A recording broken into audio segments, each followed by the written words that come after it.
So it seems like the Panthers, Matt Rhule, and the coaching staff are at some kind of crossroads. Obviously, we saw Joe Brady get fired over the bye week, and judging by Matt Rhule's press conferences, that seems to be the only adjustment that's been made through this bye week and in terms of going forward for this offense. Now, the offense has struggled all year under Joe Brady, but it's not completely his fault. Nevertheless, Matt Rhule stepped outside of his comfort zone when he hired Joe Brady, because we know every other time Matt Rhule loves to tap on the well of the Baylor or the Temple tree, and he didn't do that this time. He went outside the box for Joe Brady, and he even said that himself in a press conference. Nevertheless, he's gone back to what he knows to replace Joe Brady with none other than his friend from high school and former offensive coordinator at Baylor, Jeff Nixon. Jeff Nixon has been promoted from a senior offensive assistant and running backs coach to now be calling plays for this offense, and he has some experience calling plays. But in this video, we're going to talk about exactly what we can expect from the Panthers' new offensive coordinator going forward in this game coming up and the rest of the season, and see if he actually has a chance to be the long-term solution for what the Panthers are trying to do. So there's not a lot of tape on this guy, but we're going to talk about what we can expect, and we're going to start right now. What's going on, Panthers Nation? My name is Aaron Duncan here with the Necessary Bluntness Sports Talk. I start off every video by saying, "What up, dude?"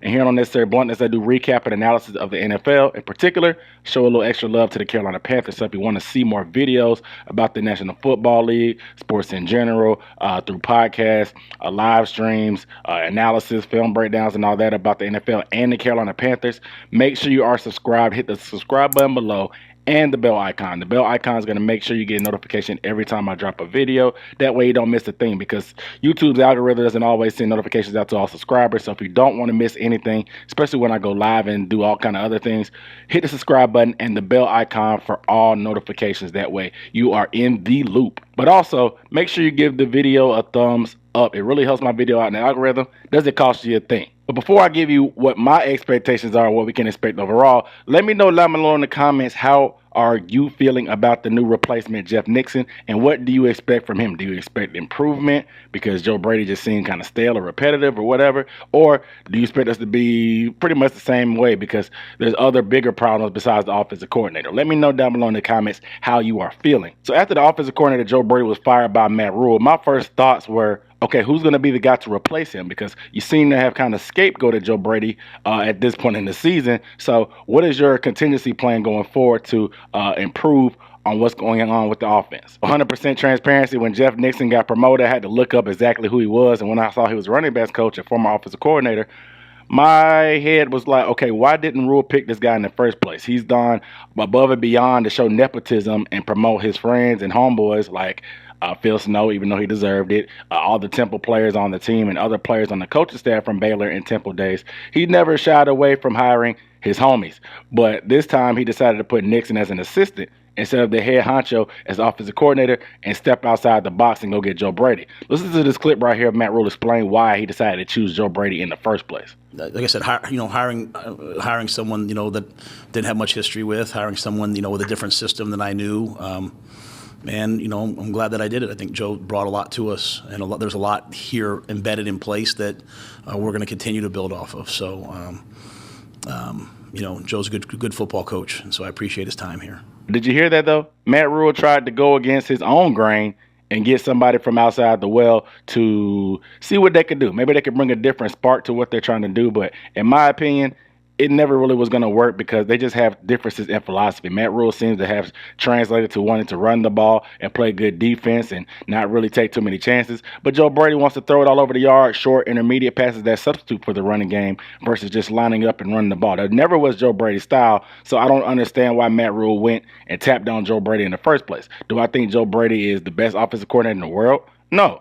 I mean, he's 32 years old. He'll get better eventually, but he has designed some concepts and plays that seem to be getting players open. We just couldn't find a quarterback or offensive line or other matters to get those things together to execute. So I kind of feel like Joe Brady's getting scapegoated, and it was never going to work from Jump Street.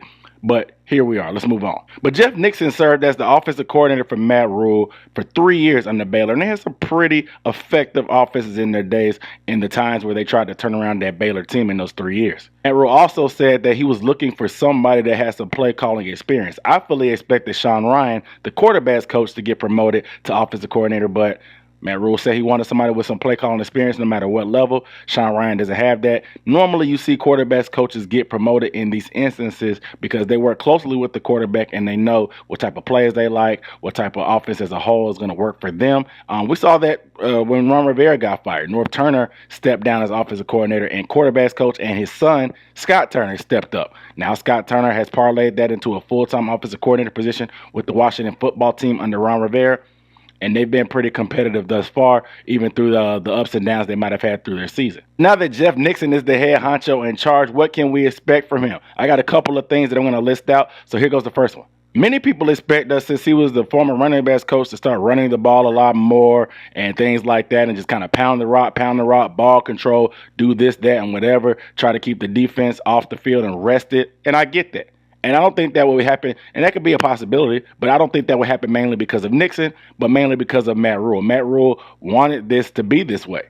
And with the way things went against the Falcons and the way that our offense is set up as a whole with the bad offensive line and stuff like that, that seems to be what Matt Rhule wants to lean on. And you saw him bloviating over the New England Patriots during the week leading up to it, saying they're the type of team that we want to be, run the ball and play good defense. And it works for the Patriots. So I see where Matt Rhule could find that mindset. I'm not exactly sure what Jeff Nixon will do, but I do think that we'll lean on the running game a lot more, at least try to, even if it's to a fault. But if that's what Matt Rhule wants, that's probably what Matt Rhule is going to get. Otherwise, more people are going to get fired. It will be curious to pay attention to what the running back rotation has in store, though. I do expect Chuba Hubbard to be the starter still, but Amir Abdullah seems to be the closest guy we have to mirror the skill set of Christian McCaffrey. So I expect both of them to get some playing time, maybe pull up somebody from the practice squad like a Reggie Bonifant to get in there with some experience and get some love and some reps in there also. But I'll be anxious to see how this rotation is, especially with Nixon calling plays instead of being on the sideline telling who and what to go in and out of the lineup. Second thing I expect is for the game plan really to not change much. Now, this is so late in the season. We haven't gone through minicamp, training camp, and all that stuff. Joe Brady has been laying the foundation for his offense, whether good or bad, for months on end. So for us to try to completely change things up, I do not see it. I see the game plan being the same. Matt Rhule even alluded to how the game plans and plays are put together in the clip right here. I'll play it. Again, I'll say it. People kind of won't pay as much attention to it, but he's certainly not doing the whole game plan, just like Joe did and just like no OC did. You know, Pat's coming up with runs, Andrew's coming up with these plays, Sean's coming up with third downs, Frizz is coming up with, first, second down passes, and then we're all getting together and, hey, what's good, what's not good, and that's just the way Phil does it. So I think it's a really good collective effort. And I'll say this just because I like these guys. We have some really good young coaches, Matt Lombardi, Tony Sperano, Alonzo Escalante, Garrett McGuire, Grant Udinsky, those guys, down a coach now, they've stepped up and they've done a really nice job. As you can see, it's really a group effort when it comes to the terms of designing plays and who likes what plays. But it's just up to whoever's offensive coordinator to call those plays. And a lot of these things are worked together throughout the week when it comes to forming a game plan. So I don't expect much of that to change. However, I do expect to see more tailored offense to Cam Newton. We have plays that have already been in there, but with Cam Newton only being here for a few weeks, I feel like the plan all along was just to get by as much as possible until the bye week, then install as much as possible during the bye week when it comes to centering the offense around Cam's strength and then going on from there. But I don't think that was going to change regardless if Joe Brady was here or not. So I think that's still business as usual. So like I said, I expect the game plan to be fairly consistent. Similar type of plays. It's just when the timing of plays gets called and what scenario is what's going to be different when it comes to the offensive coordinator being Jeff Nixon's job right now. And I've alluded to it before, but when Scott Turner took over, he used a lot of the same plays Norv did, obviously, because they came from the same philosophy, and you can't really change the playbook that much. However, he did put in a few wrinkles here or there when it comes to a week-to-week basis when it comes to game planning and doing certain formations, motions, and different things that other opposing defenses have weaknesses for. So that's the kind of the extent of what you can do as an offensive coordinator trying to change things around this deep in the season. Third thing I will be expecting, or hoping for at least, is to see more halftime adjustments and counteracting what the defense is taking away. Now, that would seem to be the biggest gripe that Matt Rhule has when it comes to those adjustments. And breaking down his press conference about Jeff Nixon, here's what Matt Rhule said about that. The biggest thing that I want to see from him, in addition to the staff, is our ability to adjust when people do something different. I think that's I think coming out of the half in the third quarter, right, as I said last week, we've only scored 18 points on the whole year, another 7 on the pump block. So I'd like to see us be a team that adjusts as the game goes on and reacts to how people are playing us, because of the weapons that we have now. Obviously, Christian being down, but because of DJ, his success, Christian's success, Robbie, different quarterbacks, people come into the game and they try to take away different things. And I think the mark, to me, it's never really quite as much play calling as it is adjusting to what they're doing and probing and finding the things that work. So I think that Jeff is, as I said, very even keel. He's about the right things, technique, detail. But I do think he and the offensive staff will do a good job of reacting to, hey, this is what I think that they're going to do, and then they get in the game, and Coach Pease might do something different, and we have to adjust to that, and that's something I know that Jeff can do. Clearly, you can see Matt Rhule is frustrated, and for good reason. 18 points in the third quarter offensively over the course of this season, 12 games. That's a point and a half per quarter. That is atrocious.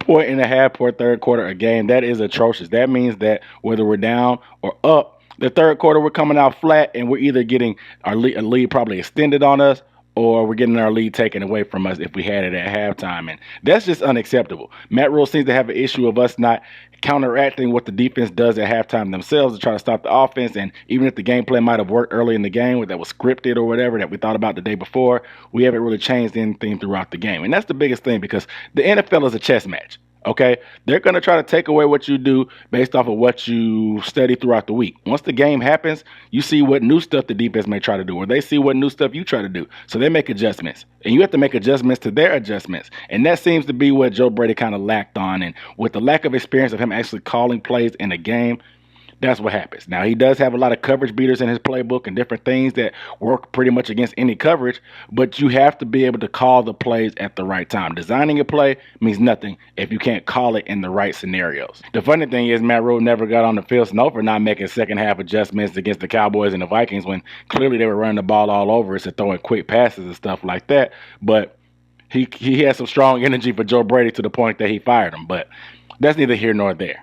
Well, those are three detailed expectations that I have, but the bigger picture for me when it comes to expectations for Jeff Nixon is I don't expect the whole much to change, because the issues that we have on offense aren't all on Joe Brady. He does play a factor, but this team is poorly constructed. Joe Brady does not put together personnel and make personnel decisions. He didn't choose Sam Darnold. He didn't choose this bad offensive line and stuff like that. He didn't choose to completely throw all the mail at Christian McCaffrey being the guy, even though he's missed a lot of games. He just called the plays for the guys that were on the field. And so Jeff Nixon is going to be going to battle or into war with the same type of ammunition that Joe Brady had. And it's hard to compete when your offensive line is one of the worst in the league and your receivers are dropping passes. Your quarterbacks aren't executing the offense to a certain extent. Yes, you can blame that on the head honcho in charge, and that's where it starts and ends. But there's fundamental issues on this offense that aren't going to be cured by firing a guy in week 13 of the season. Matt Rhule seems to be making stuff up on the fly in comparison to what he wants. He wanted a power running game and ball control to play good defense, but he picked the wrong offensive coordinator. He pretty much let the coordinator do what he wanted to until the season started, and he started talking about wanting to run the ball X amount of times, and that's just not what Joe Brady does. Maybe that's why Brady got fired, because he never really would commit to the running game as stubborn as Matt Rhule wanted him to, and it was just a clash of philosophies, in my opinion, like I said earlier, and it probably was never going to work from day one. Now Matt Rhule has one of his guys that he can kind of control and tell what to do, tell exactly what he wants to do.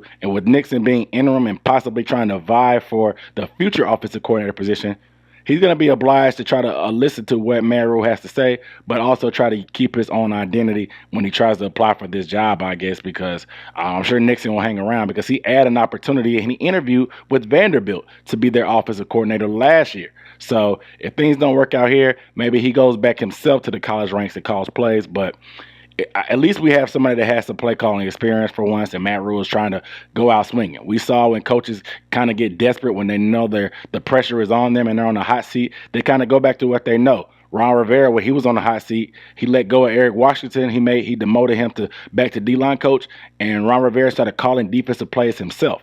Matt Rhule doesn't really have a specialty, so the best he can do is promote his guy, Jeff Nixon, up to the offensive coordinator, something that he knows that he could trust because he has that background at Baylor. And we'll see what happens down the stretch, because this seems to be like a move for a lame duck coach almost, who could be a damn man walking if these last couple games don't turn out as competitive as David Tepper, the owner, may want it to be. So we'll see what happens. But you guys let me know down below in the comments, what are your expectations of Jeff Nixon? And do you think that the firing of Joe Brady and the promotion of Jeff Nixon is Matt Rhule's desperate chance to try to salvage this season and his career with the Panthers? Let me know down below in the comments. But without further ado, make sure you guys are subscribed. My name is Aaron Duncan, signing off before Necessary Blunt and Sports Talk. I'll see you next time. Peace.